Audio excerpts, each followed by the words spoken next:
সবার সাথেও দেখা হয় না, কেউ এখন পর্যন্ত ফোনও করে নাই। বাসায় সৌদি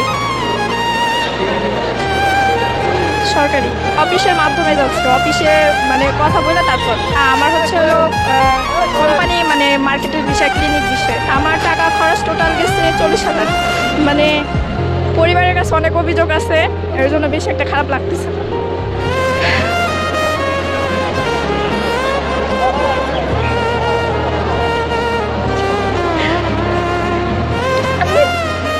কেউ আসেনি আমার সাথে।